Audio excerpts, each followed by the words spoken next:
We are live. I'm just going to give it a few seconds to have more attendees join in, and then we get started. Yeah, I mean, we've had attendees in the waiting room, so we have people in the room already. Hi, everyone. Welcome to Be Waste Wise. I am Shweta Dandapani. I'm one of the community builders on Be Waste Wise. If you've attended previous webinars of ours, you would have seen me start off your webinars. And today we have Zoe Linkovich, a moderator on our platform who's moderated and spoken in several of our webinars. Please go to the webinar section on our website or the moderator section on our website, and you'll find more of the conversation that she's been part of. Zoe is the director of Global Waste Lab. Zoe is going to talk to Bishal Bharadwaj, who's a research associate at the University of Calgary, and Delila Khaled, who's a principal at ImpaXus. Today, they're going to discuss the gender and health angles of open waste burnings from households to communities. Both Bishal and Delila have interesting papers that they've published on this particular topic. That's how they both came together. Just a few housekeeping information for all of you. Please use the chat to introduce yourselves. We will also share contact details of our panelists towards the end of the webinar. And please use Q&A for your questions. The speakers will be very happy to take your questions live. Over to you, Zoe. Thank you so much, Sweta. Hello, everybody. Thank you very much for joining us. Great to see so many of you here. Some of you I know already and others are new names to me. So thank you very much for joining. Thanks to Delila Khaled and Bishal Bharadwaj as well for coming here today to share the really interesting and important findings from your research. So today we're going to be talking about this hidden crisis of when households have no choice but to burn their waste. Okay, we'd very much welcome your involvement. So please do use the webinar chat. You can find the little icon at the bottom of your screen, and that should open up a panel to the side. There's also a Q&A section. So if you would like to ask a question to either Delila or Bishal, please add your question in the Q&A. And then towards the end of the session, which is going to last an hour, I'll try and make sure that we get as many of those questions answered as we can. Okay, so just a brief overview of the topic then. So estimates suggest that across the global south, around 40 to 65% of household waste is burnt in the open. Right, so we're not talking about incinerators here. We're talking about people piling their waste outside and setting it on fire. Okay, that is a vast amount of waste. And as we've seen from the Global Waste Management Outlook and other research recently, you know, we're expecting waste across the global south to really grow a lot over the coming decades, partly due to population growth, partly due to economic growth. But the challenge is that waste management services are not keeping up with this waste growth. Okay, so if people are burning their waste now, in 10, 20 years' time, there's going to be a lot more waste being burned. Okay, so open burning of waste has significant climate and health impacts, but we know very little about who's actually doing the burning, why they're doing it, and how it affects different people. So today we're going to be bringing together two groundbreaking studies that begin to fill these critical knowledge gaps and reveal how energy poverty, broken waste systems, and gender inequality intersect to create an invisible health crisis. Okay, so I'm going to introduce Delila and Bishal. Delila Khaled is the principal at ImpaXus. Hi, Delila. Thank you for joining us. Delila is a global development expert with over 20 years experience in solid waste management, focusing on ocean plastic pollution, informal recycling, and gender. Delila led the first ever gender analysis of open waste burning through Engineering X funding, examining how this practice affects men and women differently in the Dominican Republic. And we're going to be hearing all about that shortly. And then our other speaker today, warm welcome to Bishal Bharadwaj, who is a research associate at the University of Calgary. Hi, Bishal. Thank you very much for joining. I know it's very early in the morning for you, so much appreciated. Good job you are a morning person. Bishal is an energy and climate policy researcher who published the first major study quantifying plastic waste burning as household fuel in the global south, right? His groundbreaking research exposes a practice affecting millions, yet invisible to many policymakers and researchers. So we're going to be diving into to these very, very important themes.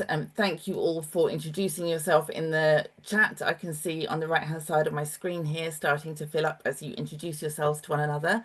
Please do take the time and just add your contact details, or share a little about yourself in there.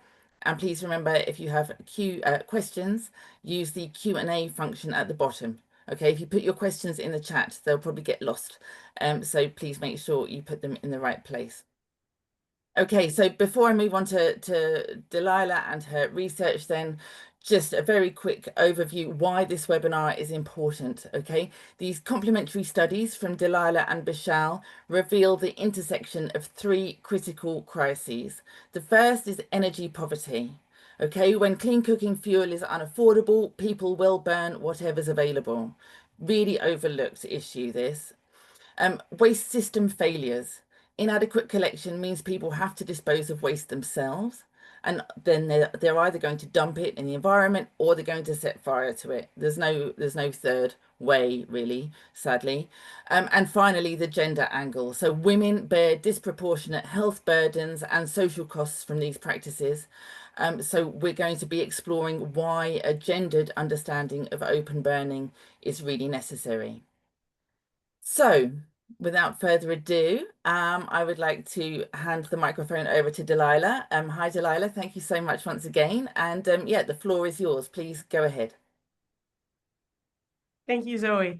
It is really exciting to kind of breathe life into this really kind of new topic and to see it getting such well-deserved attention. As you mentioned, gender is something that is quite overlooked within the waste management sector.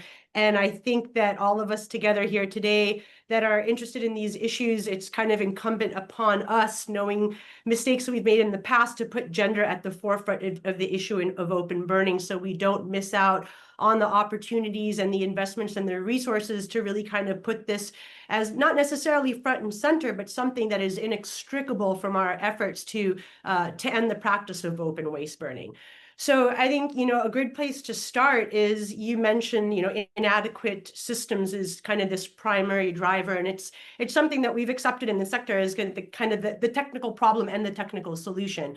But with that come a host of socioeconomic drivers that actually contribute to the practice, vary across regions. And I think the key issue here being that even if we address the technical issue of the inadequate waste systems, we actually need to, as part of that, also address the socioeconomic drivers. Otherwise, the practice will continue to persist. So when we talk about these socioeconomic drivers, we're talking about cultural norms, we're talking about livelihoods, we're talking about the environment and environmental awareness, all of which have gendered implications. So when we're talking, for example, about environment and livelihoods, as you mentioned, my case study was in the Dominican Republic in an area called Samana, which is a very kind of beautiful, rich biodiversity. It's on a bay, it's a peninsula. Tourism is a critical source of livelihoods, as is tourism, and also open dumping. They have a major plastic pollution crisis there.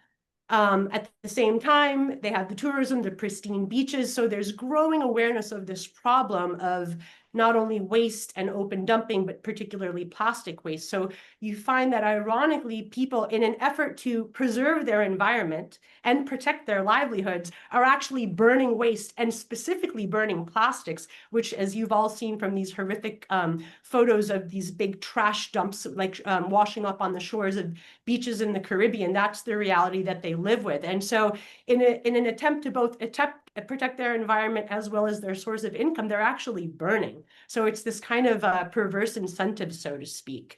People also burn for very benevolent reasons, to protect public health.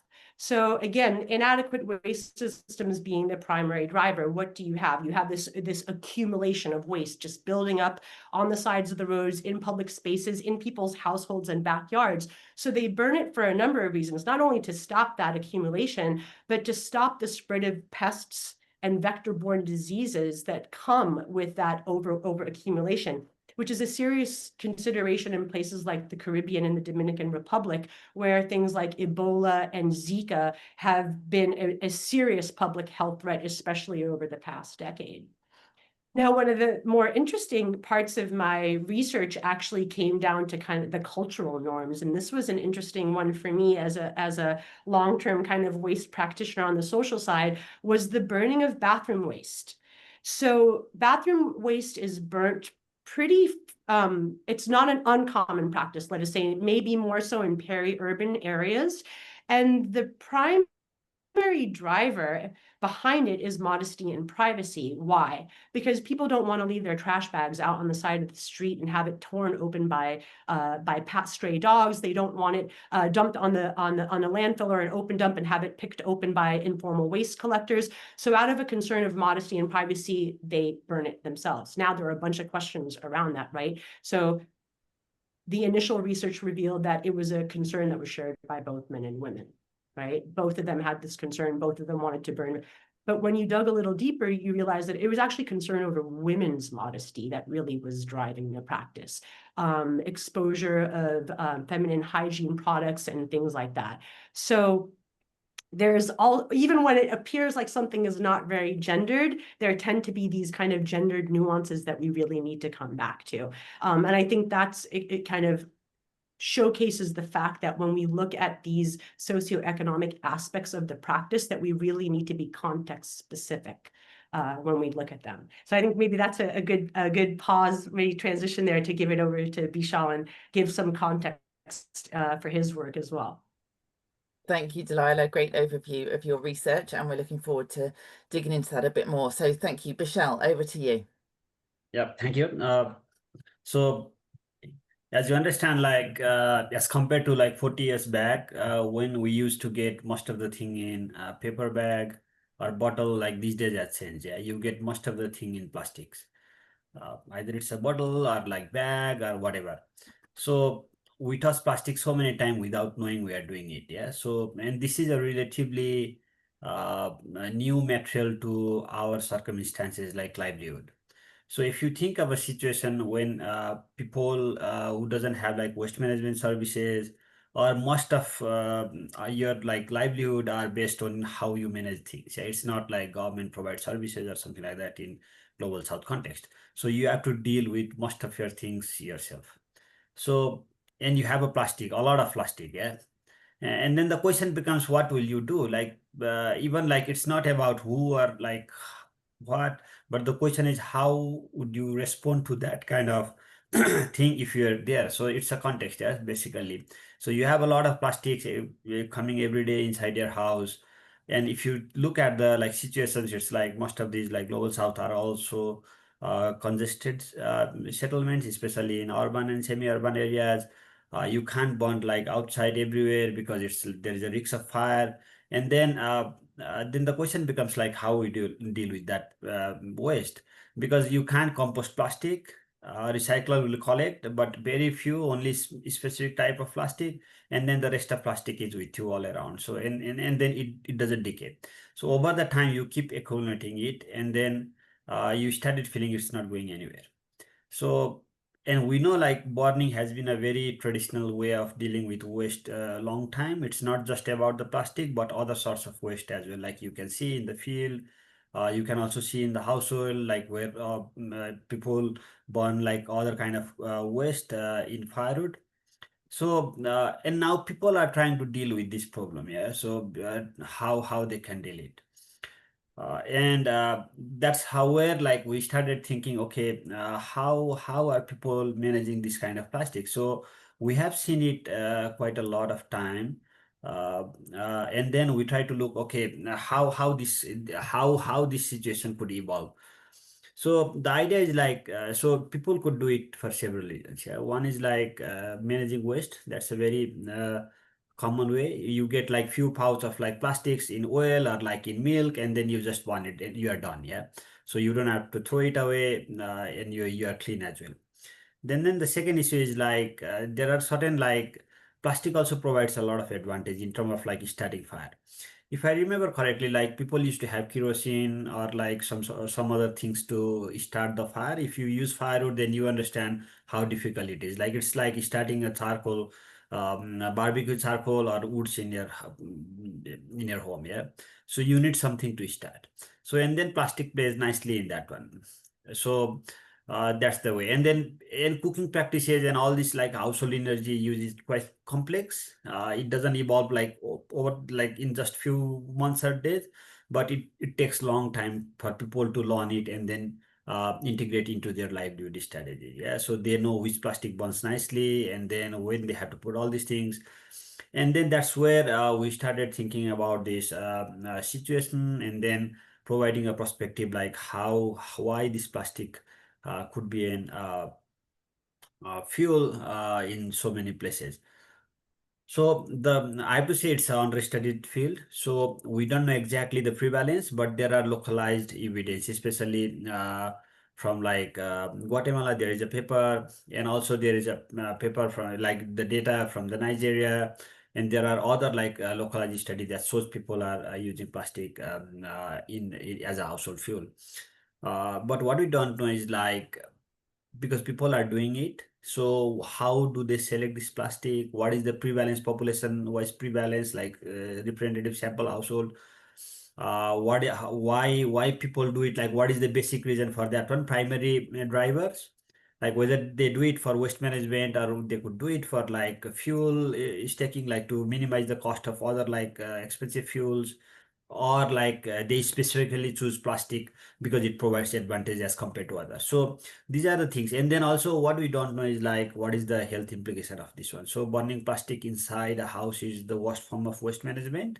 So we know that one, but the problem is like plastic is very complex thing. Yeah, it comes in thousands and thousands of different items, and then it's not just a plastic. You have a lot of chemical mixed into it, and then some plastics are like rigid, and some plastic are like we know about that one. Yeah, so and then what's the implication of that one? Third thing is like when you mix plastic with so many other things, so what will be the emission from it?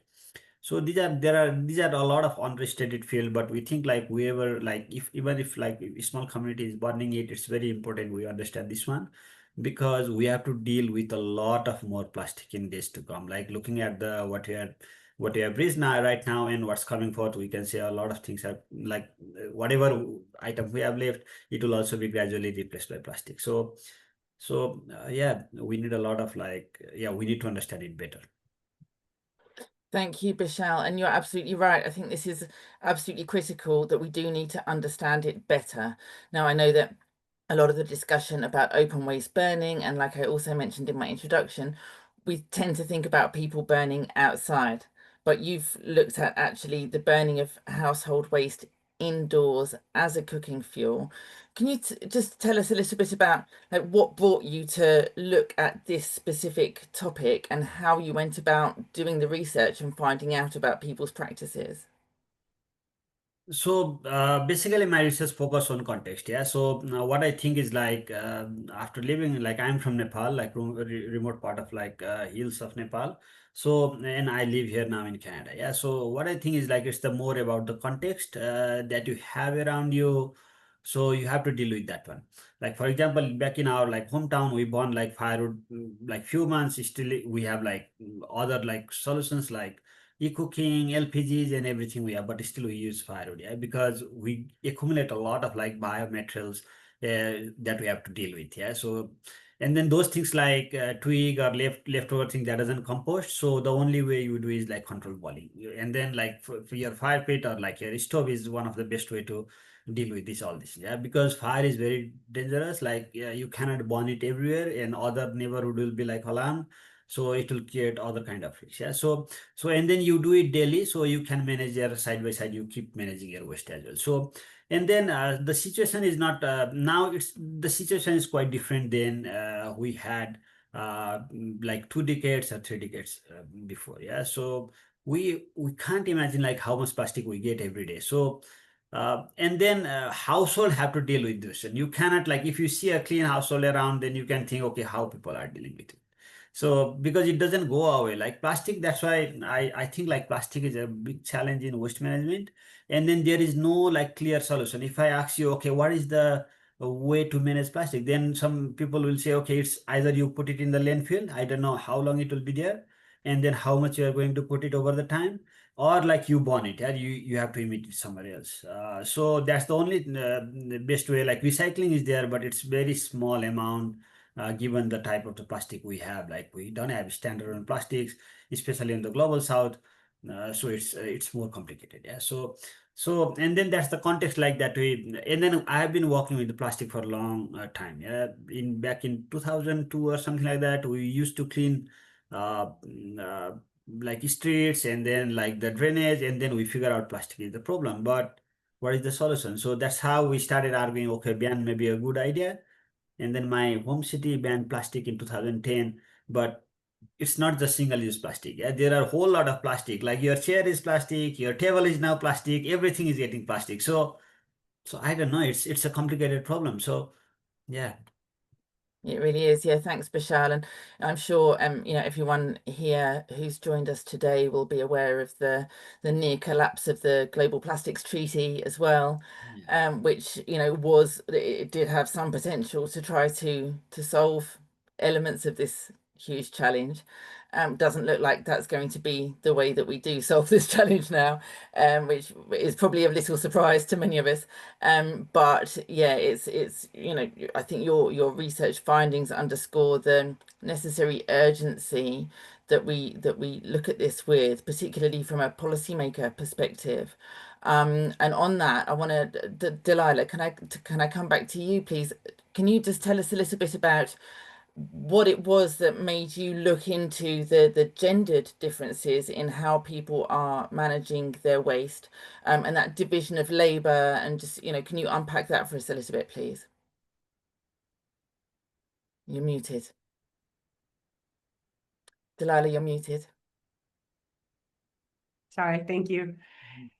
So how I took interest in it is, I think I tend to gravitate to, what are we missing? Where are we not connecting the dots? In general, I tend to kind of gravitate towards these areas. I think that, getting involved in gender and waste management, I came in through the informal sector and working in municipal waste, and it was just obvious that we were missing a huge part of the equation. And it was the same thing with open burning. It was I think I was attracted to this topic again because here we are dealing with another element of the waste crisis, and we weren't aware of it until it was, sorry to say, it's a pun, but a burning crisis, right? It was already too far gone by the time we started giving it the attention it was due. So again, looking at that and looking at really there's some really great research out there just in the past 5 years that didn't exist before. But even with these seminal pieces coming out that also address household burning, they still don't address gender, and they still do not include any sex disaggregated data. So for somebody like me who works kind of really kind of at that grassroots municipal and household informal sector level, I'm always looking at, okay, wait a minute, not everybody's circumstances are the same, not everybody's needs, not the impacts, not their physical abilities, or none of these things are the same. So if we're looking at open burning, and we know for a fact, I mean, there's a lot that we don't know, but we do know, I think it's OECD that put out this statistic, in 80% of households worldwide, that women are the ones who manage household waste, right? And that as far as the informal sector goes, we don't actually have numbers, but we know from a lot of research that women are at least half of the informal sector, in some places up to 90+% of the informal sector. So if we're going to address this issue, women have to be a part of the solution. Ignoring that is a sure way to not have the sustainable way to mitigate this problem. So that I thought for me it was a no-brainer, and luckily I work with so many people who are so receptive to the concept of why inclusion is critical, and I was fortunate enough to have the folks at Engineering X get behind that idea and kind of help put this together. So but then that dearth of data led me to partner with USAID's Clean Cities Blue Ocean program, because they were actually implementing a plastic pollution mitigation project in the DR. And I thought at least I can kind of build on some of this research and help advance this issue. As far as the divisions of labor go, again, this is something I want to really highlight, that you really have to look at contextually speaking, but there are a lot of similarities that I found in the Dominican Republic that I see elsewhere in my work in Africa, in the Arab world, and across Southeast Asia. As far as divisions of labor goes, for example, we know that by and large, men do the heavy lifting. Culturally speaking, they're the ones who are seen as kind of more technocrats. So they use tools and they use equipment. Women do kind of the more detailed work and the non-tool oriented work. And we see that transfer into household waste management in Samana. So women do kind of the daily cleaning and sweeping around the house. Men do the heavy yard work, the carrying the branches and all that. So while the waste disposal, on the other hand, is where there is a little bit of nuance, and we see kind of both rigid and fluid gender responsibilities. So, and this is a big finding in the sense that the common finding across the world is that women are in charge across the board. But in the Dominican Republic, our researchers found that women and men, that disposal was not viewed as a woman's job. So if you asked whether you were asking the kids or asking the husband or asking the wife, they're like, no, that's not the woman's job. But again, when you dug a little deeper, what did you find? That almost absolutely all the time, it was still women who were doing that. Why? On account of the fact that they were present in the household. Now, it might not seem gendered to you, but why are women more present in the household? Because they lack access to jobs, they're a labor force. There's a whole host of other issues. So to highlight here is that sometimes we're reinforcing some of these hidden gender inequities that happen at the household level when we're looking at divisions of labor. And household waste management is one of them. Now, when it comes specifically down to the issue of burning, here's where there's a lot of ambiguity and a lot more research, as Bishal has highlighted, is required. There's just not a lot of data here. But anecdotally, what I was able to at least discern is that this gender role seems to extend at least into the household open burning. So if women are the ones who are kind of sweeping around the house, part of that sweeping, they're collecting incidental plastic waste. And the question is are they the ones burning that waste, or is that being then collected together with the rest of the household waste and the yard debris and being burned all together? We don't really have the answers to these questions yet. It stands to reason that they might be doing it. Are girls involved in that because they help their moms with work? I don't know. There's lots of big questions. Same thing with the men. It stands to reason, and the anecdotal evidence does show that it is likely it's men who are building the large kind of buildup of yard waste and whatever household waste is tossed in with it. There is definitively incidental plastic waste that is being kind of swept up with the garden waste and burned. How frequently is that happening? Are they burning the bathroom waste along with it, which is in plastic bags? Are their sons helping them as part of kind of their household chores? If anything, I think my research, as you can see, probably revealed more questions, but at least it kind of is shining the light on where we need to be looking a little bit more. But understanding those divisions of labor are critical because it's going to inform our education campaigns and inform how we then enter the household and engage them on practical solutions. Excellent. Yeah, thank you, Delila. While I was listening to you, I was reflecting a little as well on, when I was working on the Global Waste Management Outlook last year, I read, obviously a lot of papers, research papers about waste management and waste management practices, particularly in the Global South. And it really struck me actually how few of those papers do address the gender differences, because we're just not looking at it. And I think unless you specifically set out and say, right, we're going to collect this data in a gender disaggregated format, and we're going to really understand the practices that are going on, how can we hope to develop good, meaningful, effective policies if we don't really understand what people are doing with their waste and why? Okay. I think that it's a crying shame that this has been so overlooked. We also know now that the health impacts, because women have more body fat, and a lot of the toxins that are released when we burn plastic do accumulate in body fat, and of course then that's in the breast tissue, and when we're breastfeeding babies, we're then passing those pollutants directly to our infants. And these pollutants can also harm the unborn child as well.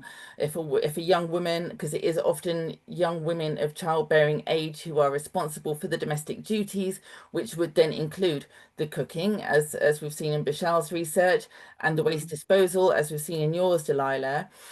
So what research is suggesting now is that even before a young woman gets pregnant, if she's absorbing those pollutants from the open burning of waste, that can then go on to impact the mental and physical development of her babies when she does get pregnant and then give birth.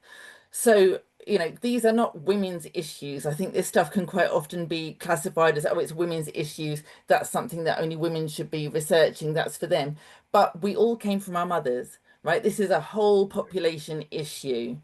So whether you're male or female, this is absolutely critical. And it's about time that we all opened our eyes to it and really looked at it for what it is. So Bishal, coming back to you then on the cooking practice, you know, if people are using this as cooking fuel, presumably you also dug into some gender differences here around who is doing the cooking at home, using the fuel, and the impacts within the household.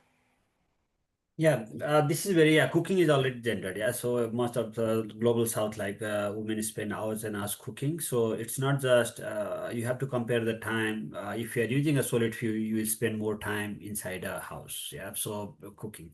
So, and then that you are more exposed. Second thing is like in global south, like your housing, especially in low income setting, like it's very congested space. Yeah, so if you look into the slums or like informal settlement, you spend like whole your family in one room or like two rooms, so that means you are getting more exposure. So third thing is like especially focused on the global south is like all these chemicals are not like controlled or not regulated. That means the level of exposure might be higher. So and also it's a condition of burning. Yeah, so what condition are you burning the plastic? So it's just not about cooking but also heating in the winters because you don't have like proper heating facilities. It's also about other thing like you are preparing a cattle feed or like some other things.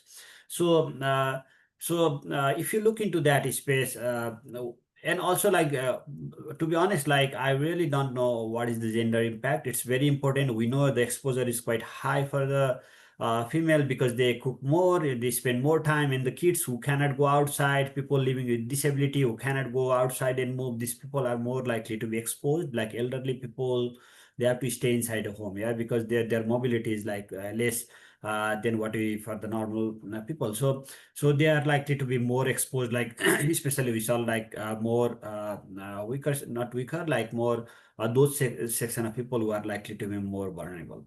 So second thing is like the gender impact has to be looked into more closely because like if you, for example, I'll give in like somewhere when I was talking informally with like people why this could happen.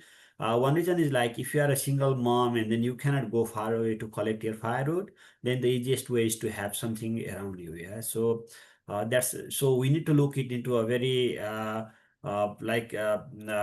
detailed and like contextual way. If you are if you have a disability or like then you cannot go far away to like face like traditional fuel like solid fuel or crop residue. Then you might be using like whatever you have, yeah, especially plastic around you or something like that. So it has to be we have to have a very contextual view like why people do it. And especially like people with homeless or living in a street, these people don't get like firewood is getting like biomass is getting less and less in like in the cities. Yeah, if you zoom into the Google and then you look big cities, you don't see any forest patch over there. Even if you have a small patch of forest, it's highly regulated because we have a very limited access to this kind of forest in like urbanized or semi-urban area. So we need to have a very deep look into it, but we can say, okay, female are more exposed. It's not only female, like children and like especially the vulnerable section of our societies are more exposed, or like they have a higher risk of exposure.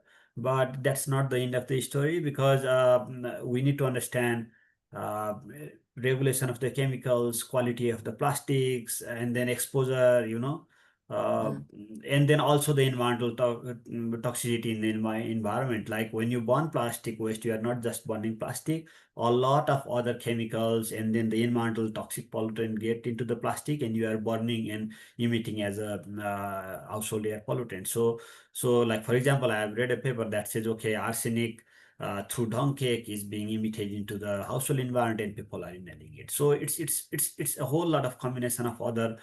It's basically a issue of deprivation, and like also we need to understand that way. Uh, yeah, and then we are trying to understand more. Yeah, it's not like we are not trying to understand it, but the problem is like we need to really deeply have a deep dive into it. Like for example, with at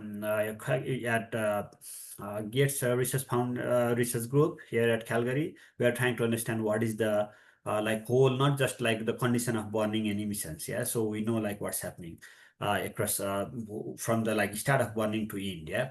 So and then like also the ash management, like when you have a leftover like remaining things, how do people deal with that one? Because it's also it will likely contain a lot of like toxic element. So it's a post thing. And then also we have to understand regarding the gender disaggregated data. We are also working with like SETI, Sustainable Energy Transition Initiative, to understand it like at a population level in like selected countries in sub-Saharan Africa. So and we have also a bunch of paper on under review that looks conducted survey in 26 countries with key informant to understand what is the prevalence of this kind of practices, at least among these people, if they know it about it, if they have done themselves about it. And also we are having a deep look into a Nigerian data set that has one garbage and plastic as one cooking fuel category. So yeah, more research. We need more research, and we are working on that one. And hopefully, many of other researchers across the world are working on that one. So yeah, we'll learn more. But it's an immediate issue, so we need to focus on the low cost or like no cost solutions. Yeah, good. Okay, thank you, Bishal. And great to know that you've got another paper due out. I noticed in the chat there some people have been asking about your paper because it's behind a paywall, but we're going to be sharing your email address, and then if anybody would like to see a full copy, then you're going to be able to help them out with that, right? Yep. Thank you. Yep. Thanks very much. So okay, so I think going back to what you were saying a moment ago, when we talk about the pollution that's released from the open burning of waste, whether that's indoors or outdoors, it's not just the plastics, as you said. There are all sorts of additives and fillers, and quite often these are completely unregulated. This is something that was brought up in the Global Plastics Treaty negotiations as well, these chemicals of concern that are quite often incorporated into plastic products.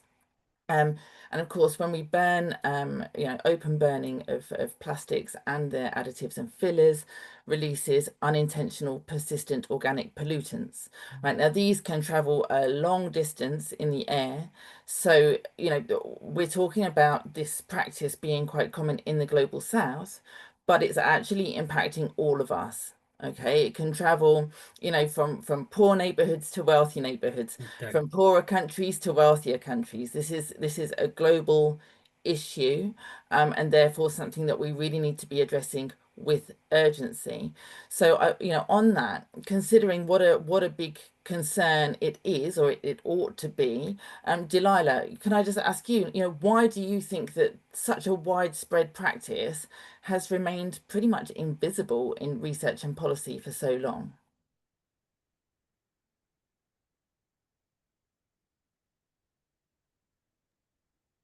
Tough question.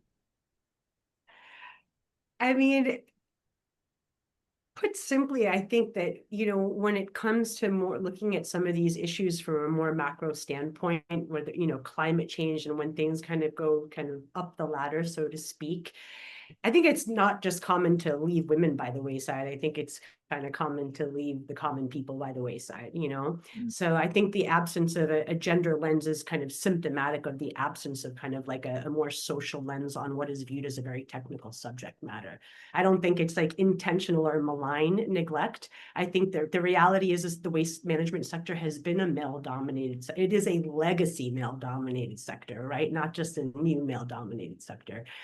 It's something that we as women are actually still breaking into, and thankfully we have lots of male allies to make that happen.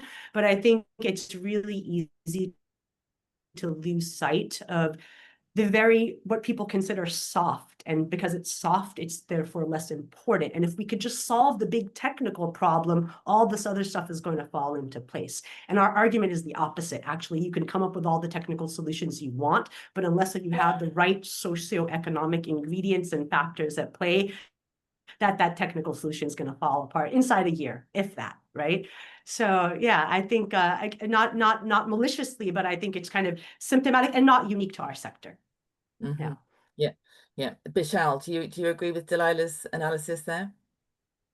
So the question is like, if you really don't know the solution or alternative, then you just accept what you are doing. Yeah. So if you look into the global south cities, because I worked in government, and then one of my part is to facilitate like waste management in like municipalities. So what is the solution? So because like creating a landfill for like all these inert things are really difficult, and then it needs a lot of sophisticated thing, especially if you look into the like fragile environmental situations, like where you don't have a stable lanes, lanes and all those things. It's difficult, and people don't want to build landfill site near them. Yeah, so it's you have to look into the population density. It's not like okay, if you like several like 10-20 million people in a very big lane. Yeah, it's much of this global south is also like densely populated. So constructing a landfill site, it's very expensive, and then you don't find a lane. Nobody wants to have the landfill site near them. So and then it's the only way you can do is like you collect it in burn it. Yeah? Most of the like many municipalities, even if they collect waste, they are just doing it like putting it somewhere else and then burning it or dumping somewhere else. So essentially, when you don't see it, so solution to the pollution is like like dispersion. Yeah, so dilution or something like that. So you burn it, and then the emission goes somewhere else, and then people forget about it. So this has been a very well-known trend. Like it's a well-accepted practices everywhere. Even if you incinerate like plastic in a very mechanical and sophisticated place, you are burning it. Yeah, at the end it will be a emission. So what will you do? The question is like that's the very important question. So what is the solutions to plastic? So there are only two things that because I mentioned this one is like whether you put it in a landfill site and leave it there for a long time, you don't know the impact. Really, we don't know about it, whether you are emitting a lot of like microplastic plume from the waste field, or like it's leaching somewhere else, or how long it stays. So second thing is like you burn it. Yeah. So, and much of the municipalities are doing is like they are putting somewhere else and then putting fire on it. So, and then people don't see it, so they don't care too much. So, and you don't have alternative. If you have alternative, then you would say, okay, do this one. Yeah. So if I say if people are not open burning, so what should they do? If I ask a question, then what is the solution? Like, so that's the most important question we need to answer. So we know like these things are bad. There are so many bad things. Yeah, we know. But the problem is what is the affordable, like what is the implementable solution? That's the more critical question that policymaker wants to hear. So yeah, so yeah, that's it. Okay, taking a thank you. people-centered approach is complicated. It's messy, you know. That's right. And actually, so Christian Zubrig, thanks Christian for your question. He's just added a question into the Q&A, and I would invite all of our everybody else who's participating today to get involved in the conversation here. So Chris is asking, do we think that connecting to national and political level through the NDCs, which is the nationally determined contributions, so every country in order to try to keep climate change under control, each country has to identify certain policies and practices that they are going to implement to limit their greenhouse gas emissions. So while we've been and Chris has rightly pointed this out, that we are I suppose maybe because we are naturally people-centric, researchers in this space, and we recognize that waste management, particularly in Global South, is very, very much a people problem as much as it is, or if not more than it is, a technical challenge. But that's not necessarily going to shift the dial in terms of making waste management a political priority. So do you think that, tying it more in with the greenhouse gas emissions and potentially the persistent organic pollutants, and to get it into those other multilateral environmental agreement spaces, do you think that that would be a better or more effective approach at raising this urgent, as an urgent issue? Delila? Sure. I mean, I think it's part of the approach, not necessarily better, but absolutely something important.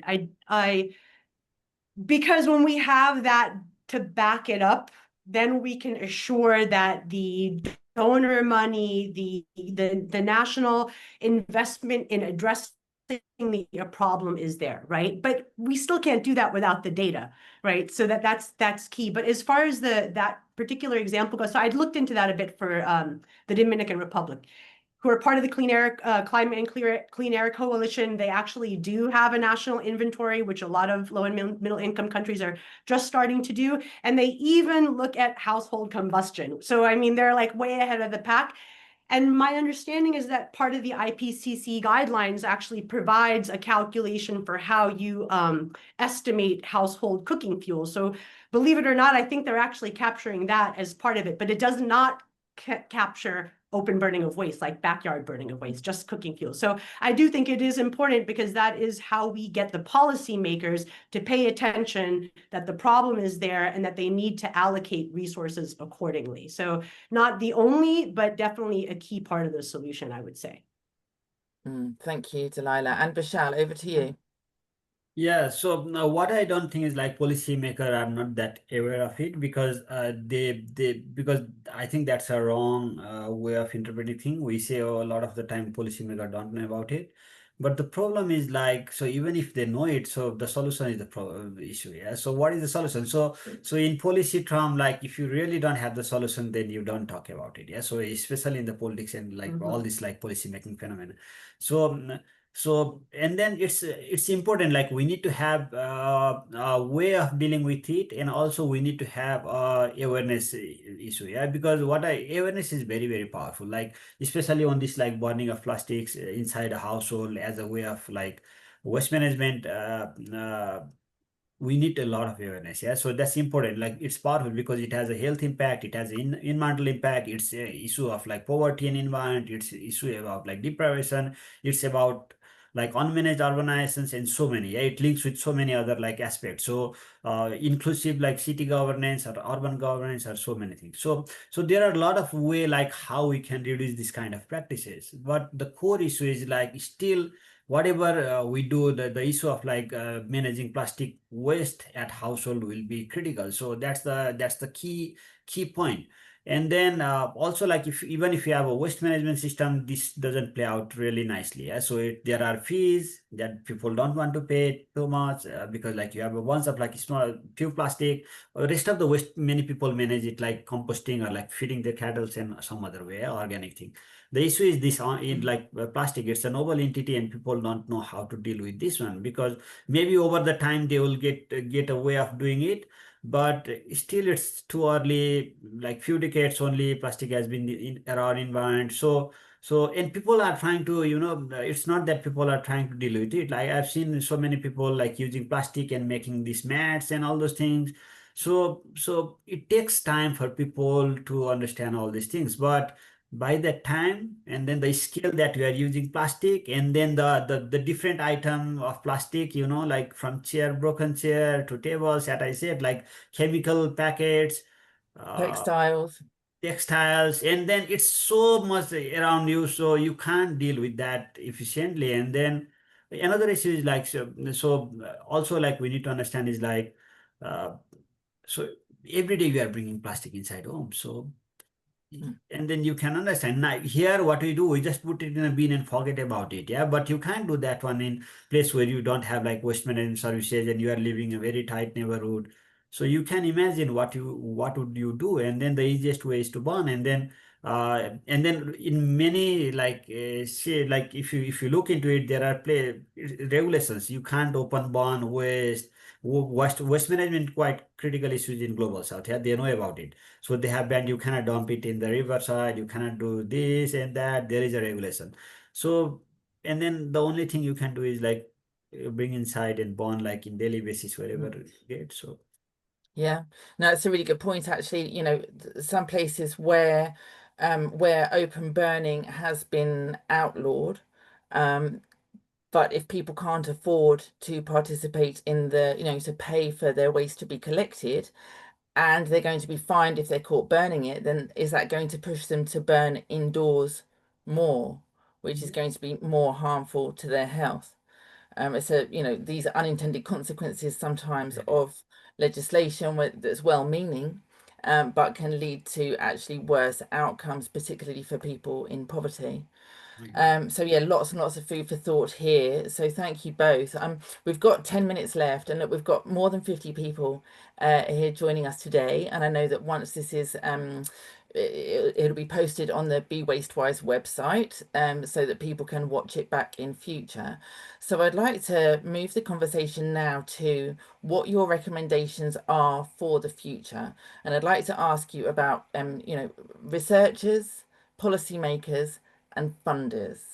Okay, so first of all, let's take researchers. You know, I'm sure we've got many researchers here. I've seen quite a few of you introducing yourselves in the chat, so thank you for that. So Bishal and Delila, you know, if you were to be able to recommend to other researchers what to look at to help move this forward, is it specific? Over to you, Bishal. Let's go with you first. And what would you recommend for other researchers to help build a better picture? yeah, exactly. So first thing for to reduce this or deal with the negative impact of these practices.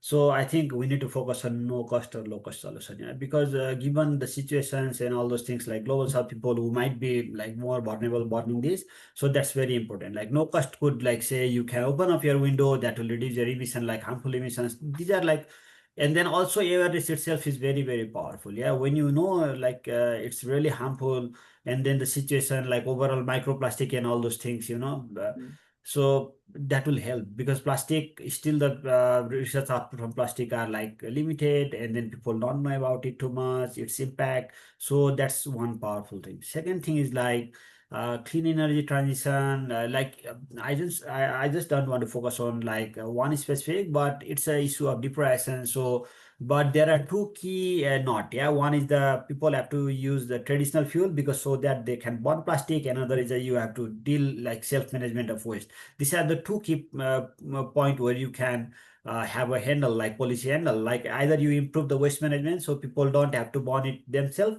Another is like you have a clean solutions, like clean cooking solutions, so that people don't have like measures to burn plastic inside a household. Yeah, so these are the two levers that policymaker could have, and then they can improve on that one. So we need a very targeted approach on that one. So and then for researcher whatever we say, those like agencies that collect data, we need like more detailed information on this one. So it's plastic, we don't as to we see it as a like cooking fuel, so it's one of the options for the cooking fuel, or it's a waste management, it's a noble entity like in our environment. Yeah, so we need to have a very careful look into that one. So somehow in national surveys or something like that, we need to capture like plastic and how people are dealing with this one, not just like waste management or like clean cooking or whatever, but we need to understand its broader environmental impact. So it has to be included in this kind of national surveys. That's another important part. For the policymaker, we need to we need it's a contextual. Yeah, so people do it for, like, for example, those people burning in a coal stove, and those burning in a three stone stove, those burning outside for cattle feed, and those burning inside as a cooking fuel or whatever, even as a fire starter, has a very different implications. Yeah, so we need to have a better understanding in which context people might be doing it, whether it's a slum areas, informal settlement, or the urbanized area where you don't have a waste management, or even in like small businesses, those also could use plastic as a way of managing waste and reducing waste management cost or like fuel cost. So we need to better understand in contextual ways so that we find more like robust and implementable like solutions at the field. For researcher, there is a lot of things to do, especially on the science part of the emissions and then exposure, given the context like household characteristics, household structures, like space we have. So we need to do a lot on that one. We also need, as a like she said, about like dealing with it in a gender disaggregated database so that we can understand it better, not just on gender term, but also like children's and also like other socio-demographic aspects. So we know who is more impacted and how we can deal with that one. And also we need to have a like granular look on what sort of strategy will work for which demographic and which place. That's also important. So science part on emissions and all like dealing with plastic solutions, that side is like we have to do it. And also like socioeconomic part, economic interventions, cost of the interventions, cost benefit analysis. But the most important part is like more anthropological view, like how people select plastic, why they burn this kind of plastic. Are there any plastic that they burn and there are plastic that they don't burn? Do they know the difference between the chemical bottles and then the like milk bottle or something like that? So, and then what is the quality of plastic itself? Like, especially in the global south, it's so cheap to get plastic. Yeah? And then you can imagine that much of this chemical are not high grade, like standard. Yeah, it's more about the environment and poverty space and like more how human are dealing with this kind of novel entities, like the way that's coming into the environment. Yeah. Great, thank you, Bishal. That was a really comprehensive answer. I don't know if you left anything for Delila to add, but I'm sure I'm sure you'll have some extra points there, Delila.